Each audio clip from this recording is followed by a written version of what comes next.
Assalamu alaikum wa rahmatullahi wa barakatuh. Alhamdulillahi rabbil alamin. Wassalatu wassalamu ala nabiyyina Muhammadin khatamin nabiyyin. Wa ala alihi wa ashabihi wa man tabi'ahum bi ihsanin ila yawmiddin. Amma ba'd.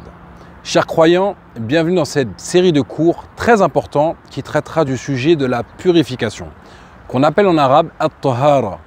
Nous verrons ensemble, bi-idhnillahi ta'ala, plusieurs sujets liés à la purification, comme les types d'eau, c'est-à-dire quelle est l'eau avec laquelle on peut se purifier et celle avec laquelle on ne peut pas, mais aussi les conditions, les obligations et les actes sunna des ablutions.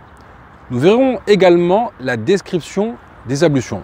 Donc je vous ferai une vidéo où je vous montrerai comment on fait les ablutions, Inch'Allah. De plus, nous verrons al-mashu ala al-khuffayn, ce qu'on peut traduire par l'essuyage sur ce qui recouvre les pieds jusqu'aux chevilles, comme les chaussettes par exemple. Nous verrons aussi le tayammum, les ablutions sèches, les menstrues ou encore ce qui annule les ablutions, ainsi que d'autres sujets très intéressants, Inch'Allah. Et bien sûr, tous ces sujets seront traités de manière simple et concise avec la permission d'Allah Ta'ala. Sache, ayyuhal muslim, que la purification a une place très importante dans l'islam. Allah Ta'ala dit dans le Coran: Inna Allah yuhibbu at-tawwabin wa yuhibbu al-mutatahhirin. Certes, Allah aime les repentants et aime ceux qui se purifient, dans une traduction relative du sens du verset. Et la purification est de deux types: la purification abstraite et la purification concrète. La purification abstraite, qui est le fait de purifier son âme des caractères blâmables et son cœur du shirk, du polythéisme. Et ceci se concrétise par le tawhid et la sincérité dans l'adoration envers Allah Ta'ala. Et la purification concrète, qui est la purification du corps, de l'état d'impureté majeure ou mineure et de la souillure. Et c'est cette purification que nous allons étudier dans ce cours, Inch'Allah. Et la matière utilisée pour la purification du corps est l'eau ou la terre qui va venir la remplacer en cas d'absence d'eau. Ou alors dans le cas où l'eau est présente, mais que la personne ne peut pas l'utiliser à cause d'une excuse, parmi les excuses légiférées. Et donc on appelle cela le tayammum, les ablutions sèches.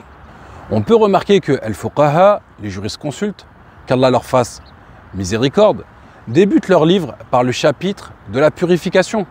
Car après ash-shahadaten, la double attestation de foi, qui est le premier pilier de l'islam, vient la prière, qui est le deuxième pilier. Et la purification précède l'accomplissement de la prière, car c'est une condition de validité de la prière. Et une condition doit nécessairement être faite avant ce qu'elle conditionne, c'est-à-dire dans ce cas précis, avant la prière. En effet, la purification est la clé de la prière, comme dans le hadith « Miftahu s-salati at-tuhur », la clé de la prière et la purification. Et cela car le fait d'être en état d'impureté interdit la prière. Et ceci est semblable à un cadenas qui serait placé sur la personne en état d'impureté.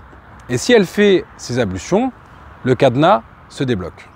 Et le sens du mot at-tahara, la purification, dans la langue arabe signifie an-nazafatu wan-nazahatu 'anil aqdhari al-hissiyyati wal-ma'nawiyyah.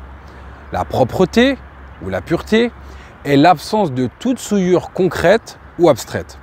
Et le sens religieux de at-tahara est irtifa'u al-hadath wa zawalu an-najas, la levée de l'état d'impureté et l'élimination de la souillure. Et cette levée de l'état d'impureté se réalise par l'utilisation de l'eau accompagnée de an-niyya, c'est-à-dire de l'intention. Sur l'ensemble du corps s'il s'agit d'un état d'impureté majeur, ou sur les 4 membres s'il s'agit d'un état d'impureté mineur. Ou alors, comme nous l'avons vu, elle se réalise par ce qui remplace l'eau, c'est-à-dire avec de la terre, en cas d'absence d'eau ou en cas d'incapacité à l'utiliser. Et ceci se fait de manière spécifique dont la description viendra dans les prochaines vidéos, Inch'Allah. Mais avant cela, il faut connaître les types d'eau et les caractéristiques de l'eau avec laquelle on peut se purifier et celle avec laquelle on ne peut pas se purifier. Et justement, c'est l'objet du prochain cours, Inch'Allah. Je demande à Allah Ta'ala qu'il nous compte parmi les purifiés. وأسأل الله سبحانه وتعالى أن يوفقنا جميعا للعلم النافع والعمل الصالح وصلى الله على نبينا وسلم.